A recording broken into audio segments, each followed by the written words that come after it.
Guy, such a pleasure to be speaking with you, especially about a film as interesting as The Convert. And your character, you play Thomas Munro.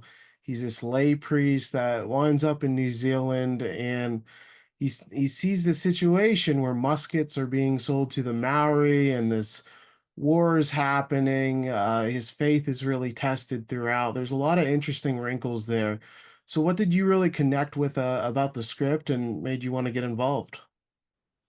Well, firstly, it was Lee contacting me and telling me he had a project and telling me a little bit about it. And Lee and I have sort of known each other just on and off over the years, and I've always loved him and always wanted to work with him. So I was 80% of the way there, even before he told me what the story was, just because it was him. And the opportunities to work together before have never come to fruition because I've either been busy or the timing just wasn't right.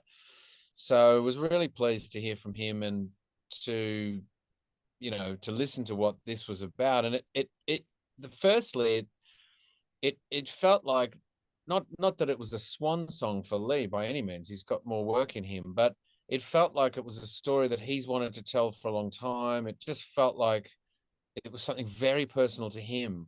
So to hear that passion from him was inspiring. And then, of course, I read the script and just kind of went, yeah, wow. And it felt like a really emotional character that I could relate to.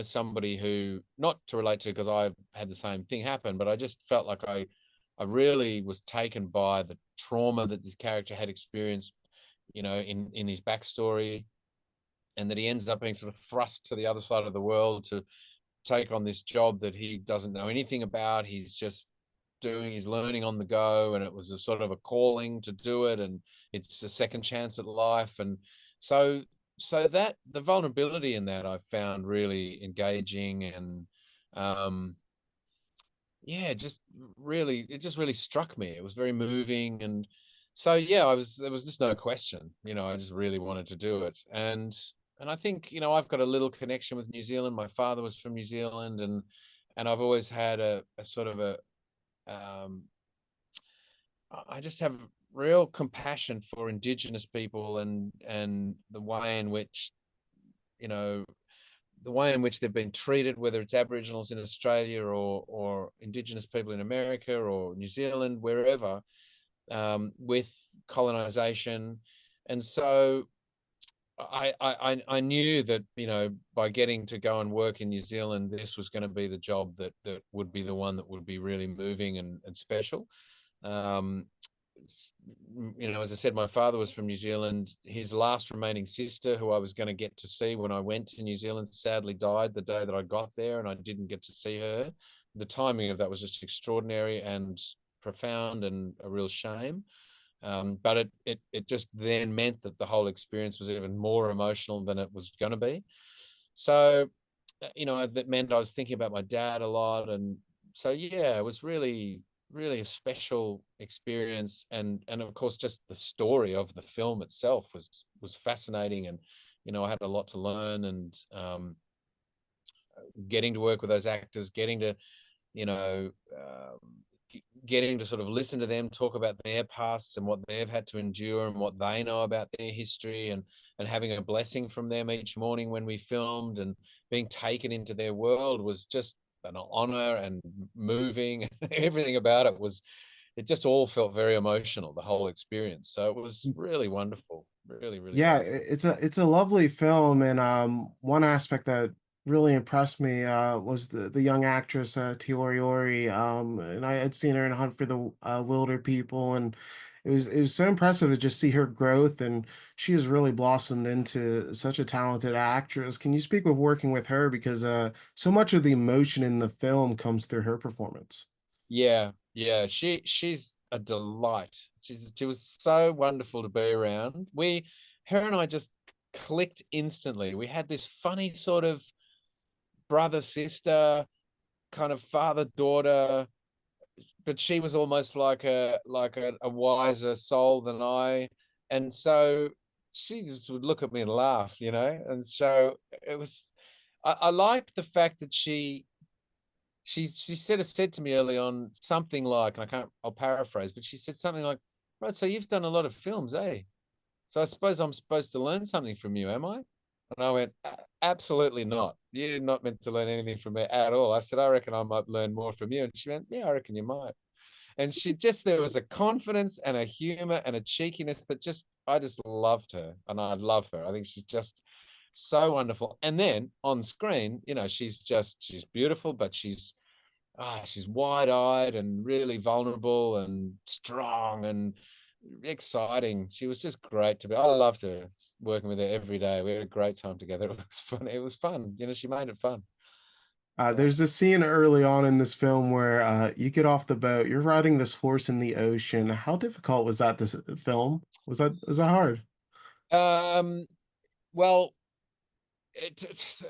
sort of. It wasn't hard to film. It was just hard to sort of work out how we were going to do it. What's the best, because often, as you know, with filming, you're waiting. Do I wait on the horse back there? Do I not wait on the horse?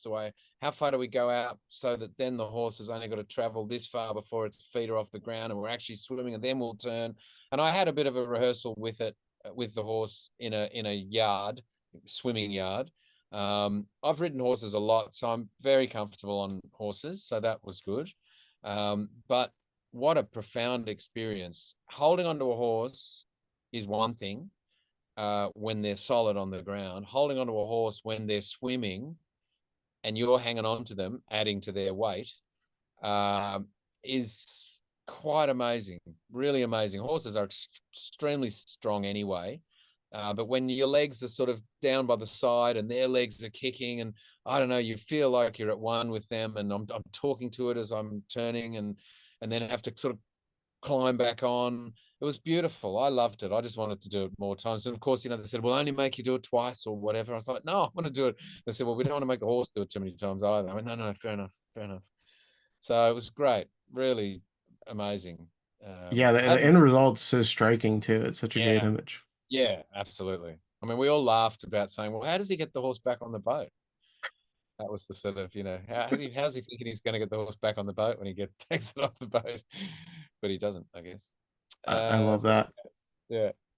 And this year is the 30th anniversary for The Adventures of Priscilla, Queen of the Desert, where you play a drag queen. And we've seen that film just so wonderfully embraced by the LGBTQ community since then. What does it mean for you to see that film just really get so much love in the past couple decades and really hold up well? It means a lot. I mean, I have to sort of always remind myself that I'm just as much an observer as everyone else, really. Yes, I got to be in it, but it's not like I created it. But it's hard not to also. I mean, when the film came out and the year or two afterwards, when people were just kind of flipping out over it, and I've had so many people say to me, it was because of that movie I was able to come out to my family. So just that alone, the amount of times people have said that to me, and I think that the film probably helped, but it certainly came at a time when people were when pride and not feeling as humiliated by being different to everybody else. I think in that early '90s periods, particularly after the horrific decade of the '80s and AIDS for the homosexual, the gay community, Priscilla coming as the sort of light was beginning to shine a bit more and people were becoming more accepting, not to suggest people are completely accepting by any means these days, but it came at a really great time. And so to be part of that was so special. And I still have so many people kind of grabbing me and almost in tears going, "You have no idea what that film did for me." So to be part of that it's just extraordinary, really. So yeah, amazing.